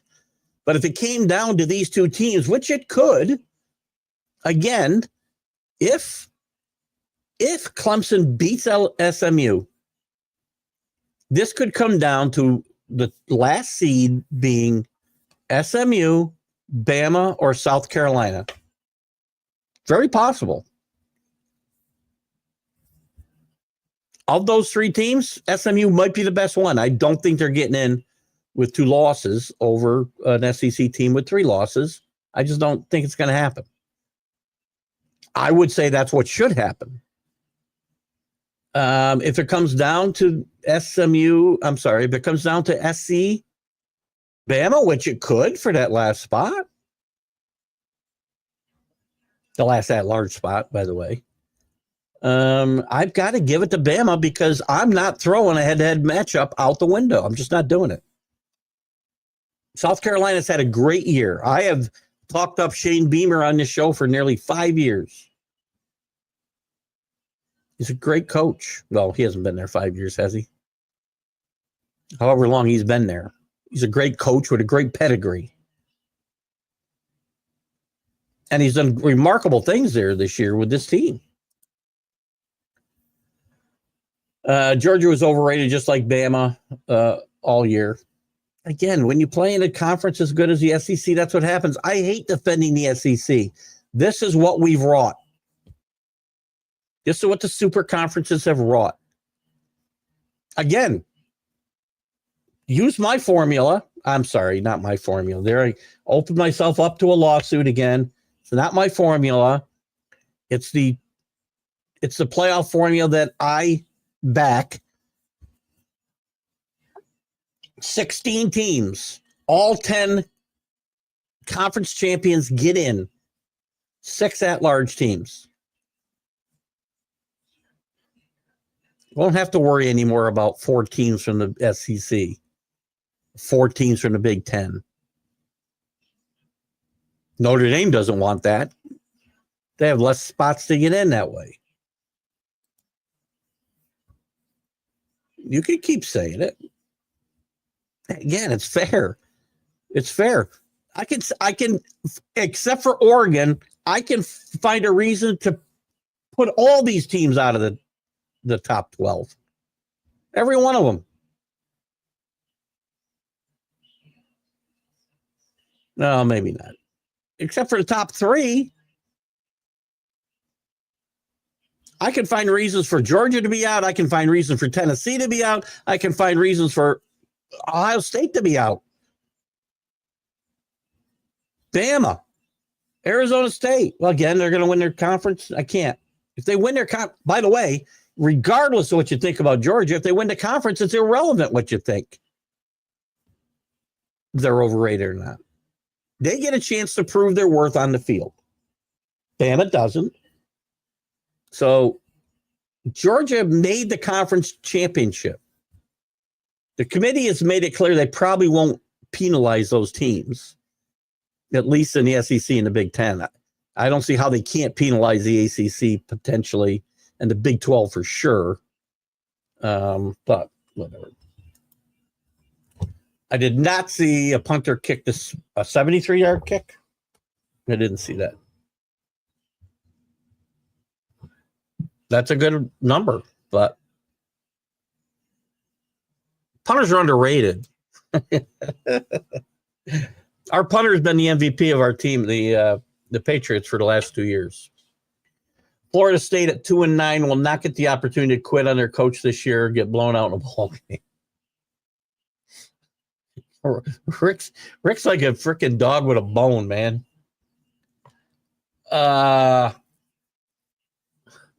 No, I wasn't talking about this year. I meant overall. Trevor Lawrence has had some good football in him. I was only going by 12 games, not just this year. I meant in general.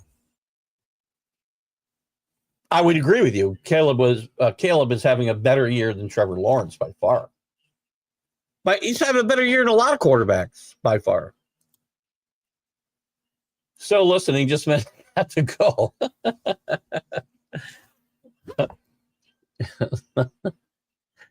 Oh, Paul, thank you, buddy. We got to get to the picks here. Keithy's talking about Michigan punter that pinned OSU deep yesterday. I say I didn't see the game, so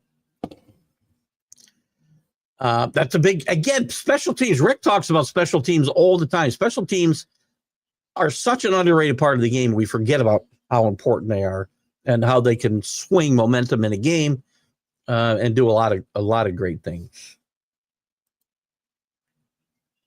Speaking of picks, what do yours look like today? I'm getting there. Let me just finish this up. Trevor Lawrence career-wise is the same as no.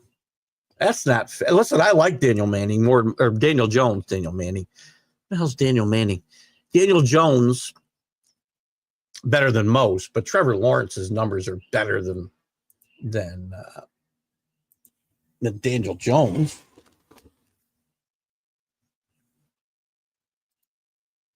You think, Rick, a dog with a bone, try playing against him? No, I don't want chewing on my bones. I can tell you that. Let me get to my picks real quick. In the college, it's all over, by the way. Paul and Neil had great days yesterday with 8 wins. But the overall winner is going to be the generic ESPN guy with 85.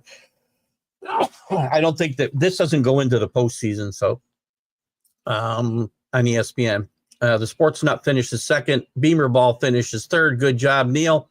Keith finishes with 81, and he finishes fourth. Rick has got 75. Paul with 74.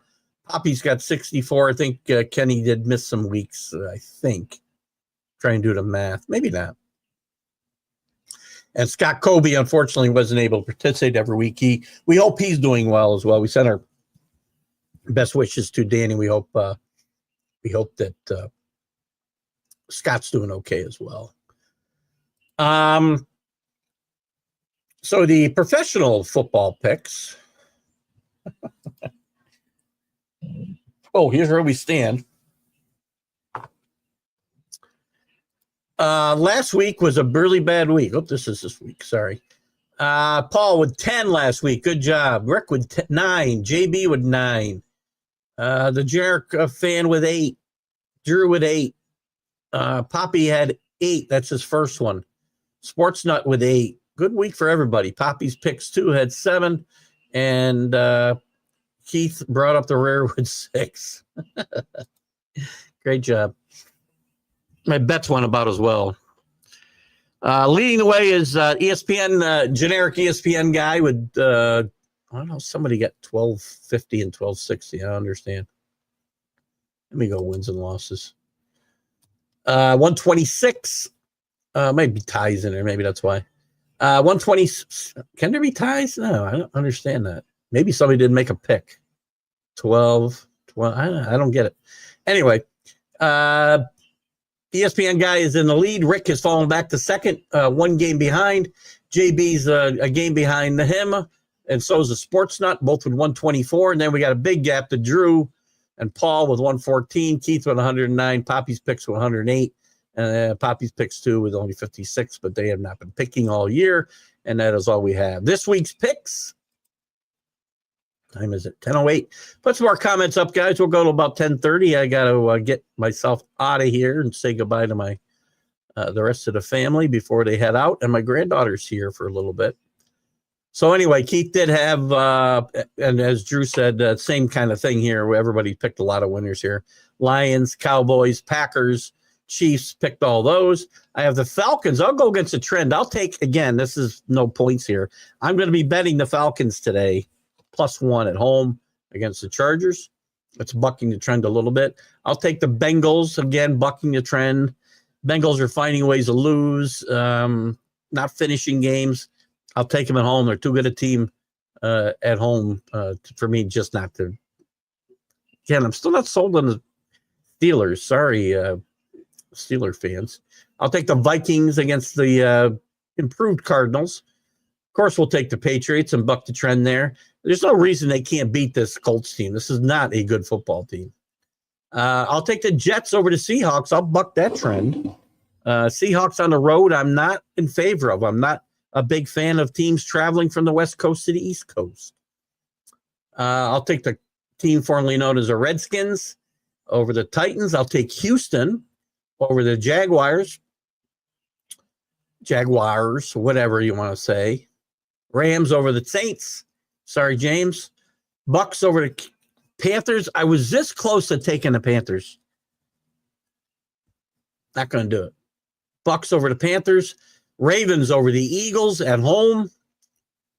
I'll take the Bills, a big favorite over the 49ers. Purdy's back. Still some other injuries.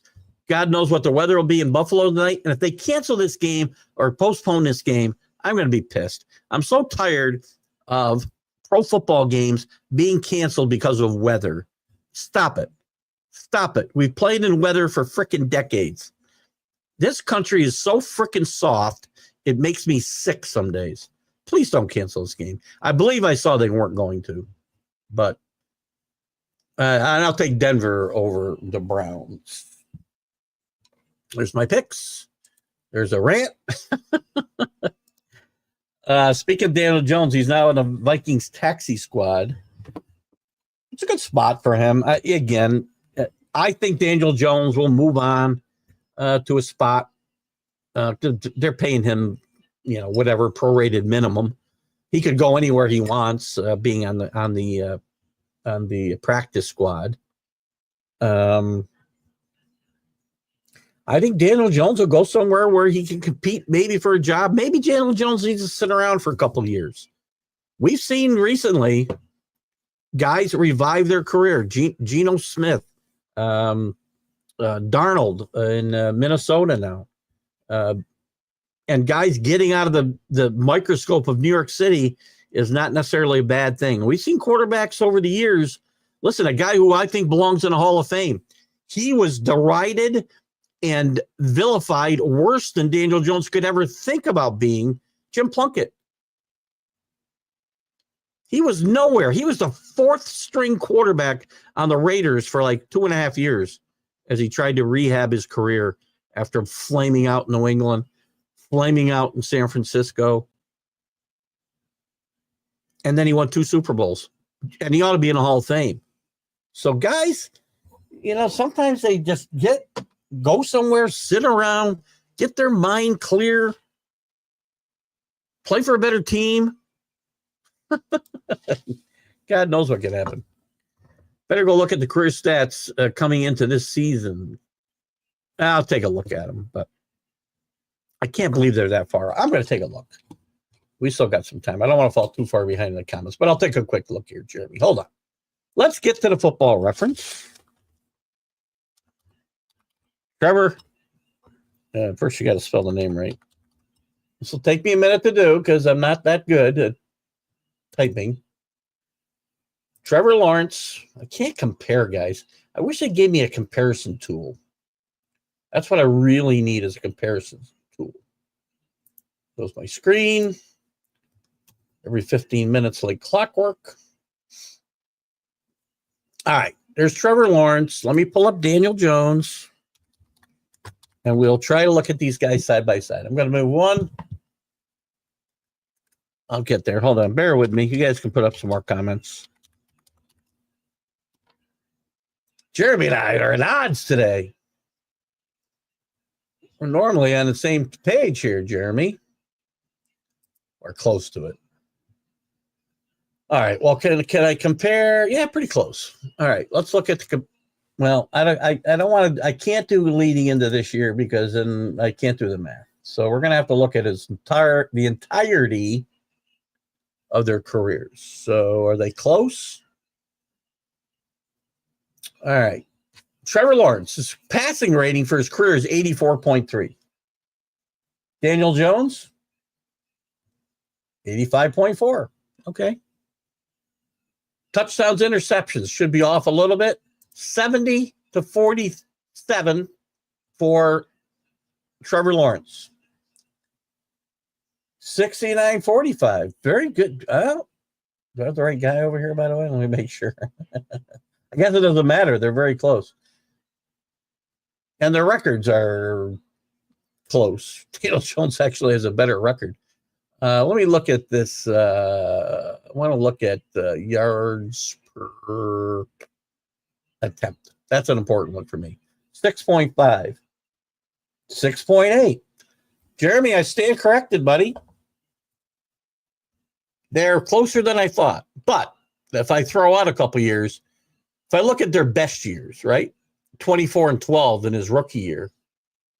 Oh, wait, I got these backwards. Jacksonville. All right. 24 touchdowns, 12 interceptions. And by the way, I've been a Daniel Jones backer. 24-12. 10-7, 15-5. I take it back. 12-17.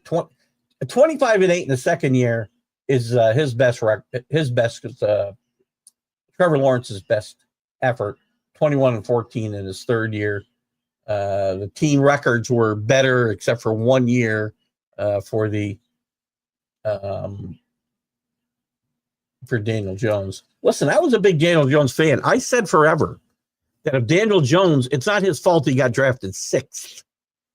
If he got drafted in the second round, Daniel Jones would have had a much better run of it in New York and stayed healthy. So very good. Good call. Good call, Jeremy. Best thing about snow is no baseball. Let's see what coaching does for him. I don't think he's going to get a chance in Minnesota. Is he really going to get a chance? I hear feet upstairs. My granddaughter. Maybe she'll make an appearance here before we go off the air.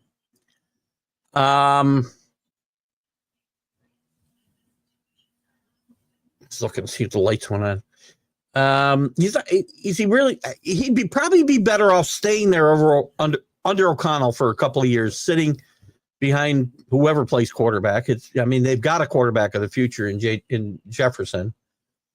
Not Jefferson. What the frick's his name? McCarthy. I like it, Jefferson. Man, I'm telling you, I'm losing my frickin' mind. Most of the roads are closed in that area. Again, so what? I don't know where is the NFL stand on this, by the way? I don't even know if I saw any news about this. We never canceled games before. And fans can't get to the game, they can't get to the game. Get the players to the game. I don't know. It's not a big deal to me. Just a throwaway thing. Sometimes I get on these topics and, lose my train of thought. Trevor Lawrence, the most overrated, overpaid quarterback in the league. Well, I'll give you that. I think Kenny might have an argument, but I won't disagree. And by the way, speaking of guys without coaches, the guy's had no coaching. His coach is about to get fired. He had Urban Meyer in his rookie year. Peterson's a good quarterback coach, but never did anything other than have a kicker win a playoff game for him. So wait a minute. Time out. I don't know if I can let that one go. Let me look at his I want to see his playoff stats. Can I see him? How come I can't see? Let's see, can I go to that playoff season? Was that 2002, right? He had a really good season that year, by the way. His passer rating was 95, which is better than Daniel Jones ever did. Yeah, I'm not trying to defend. I'm just trying to, dig into the facts a little bit. In that playoff game, you say he had a kicker bail him out. Yeah, he didn't play great. He threw 4 interceptions early, but he threw 4 touchdowns as he brought this team back. Again, I think he helped bail the team out in the second half. Now, he put the team in a position to lose, but again, I'm not going to sit here a long time defending Trevor Lawrence. I got it. Again, I got it. Don't worry about it. I have to include this year's stats. They're still good. I can't do the math and take out this year that quickly. Send them to me. I'll take a look at them. But I've already let you win this argument, Jeremy. Daniel Jones was brought in to be the BU to JJ. They can sign him for peanuts. They can. They can sign him for the league minimum unless somebody else wants to pay him more. He may play some. He may get a job. He may go somewhere where he compete for a job this year. I think him sitting behind JJ or whoever would probably be a good thing for him, and be sitting and listening to Kevin O'Connell, who's a quarterback whisperer in my mind, former Patriot quarterback, by the way. Didn't play much or at all, but he is a very good quarterback coach, and I think he'd be good to have around. They won't be able to or Darnold. I get that. Did you forget Rodgers? What about him? He's not. Say what you want about Aaron Rodgers. He doesn't fall into the bust category. I mean, Aaron Rodgers is a jerk. Aaron Rodgers is not a leader. Aaron Rodgers' numbers say he's one of the best quarterbacks in the history of football. Numbers aren't everything. 101. There's Ronnie. Who do I start today? Burrow or Baker Mayfield? Oh, who's Baker playing? Carolina? I'd probably play Baker, but his receivers are not that good. I could never sit, no matter who they're playing. And Pittsburgh's played pretty good defense. I can't sit Burrow against Baker. I can't sit Burrow ever. Burrow's really good. The only reason Cincinnati's got 4 wins is Joe Burrow. Joe Burrow's doing everything possible to win football games. The defense hasn't been good. You should look at the IR for the Lions. It would be a starting defense for about 5 teams in the NFL. It's crazy. I know they have a lot of injuries.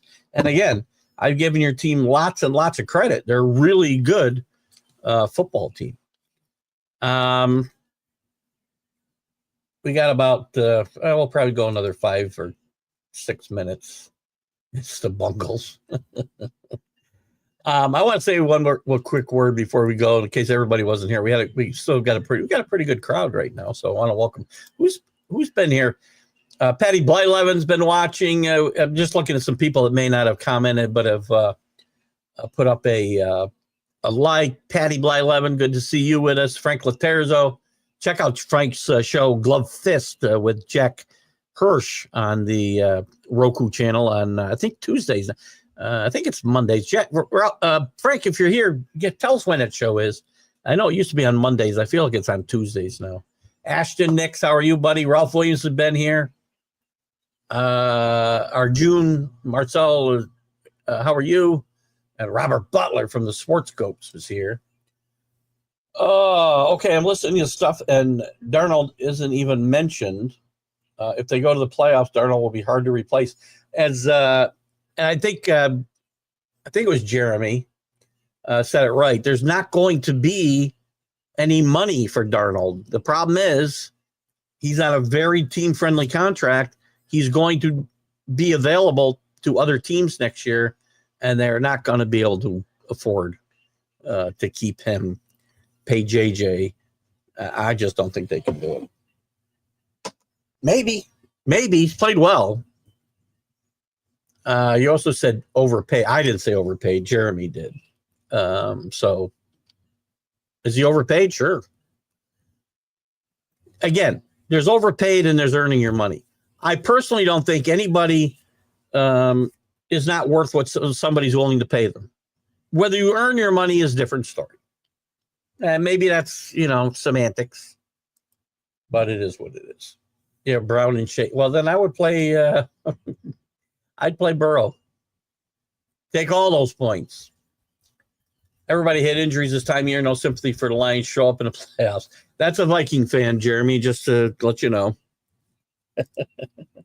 They did go to the NFC Championship game last year, Rick, so I would say they showed up. Listen, Dan Campbell's done a great job in Detroit. A great job. Jared Goff is a much better player than I thought he was. I'm giving this team all kinds of props. This team is a favorite in my mind to come out of the NFC. And when they start getting all the calls like Kansas City gets, and they'll, we'll hate them too.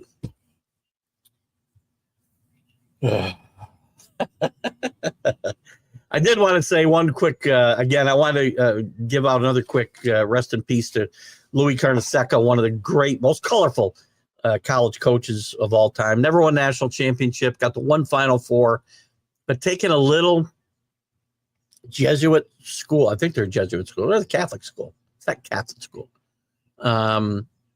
In Queens, New York, to the Final Four, getting to a gazillion NCAA tournaments, even left to coach in the ABA, coached the Nets for a few years. Coach Rick Barry, I think there. We're trying to get on the show. Our condolences to the Carnesecca family and certainly all of his players, because I know all of his players. Matt Bruss, who's a good friend of this show. Matt, if you're out there listening, I'll say it again.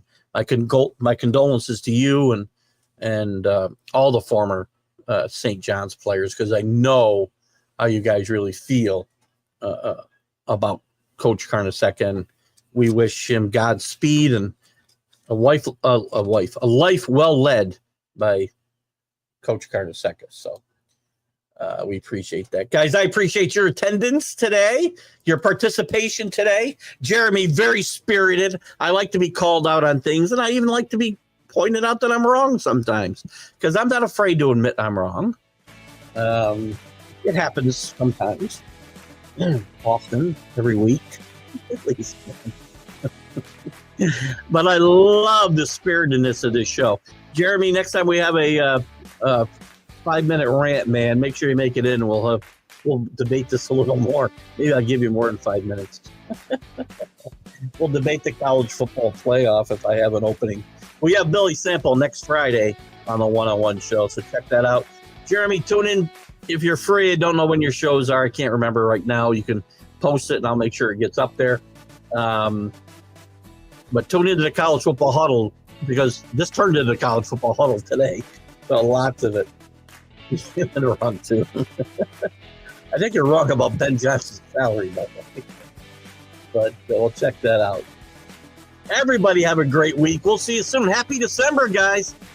It's about time for Hans Gruber to fall from the Nakatomi Tower, which means Christmas season will be upon us. So I appreciate everybody tuning in. We'll see you next week. I'll see you Wednesday night, but I'll see you next week with the Stream of Consciousness. Keith Engle, have a great, great, great day.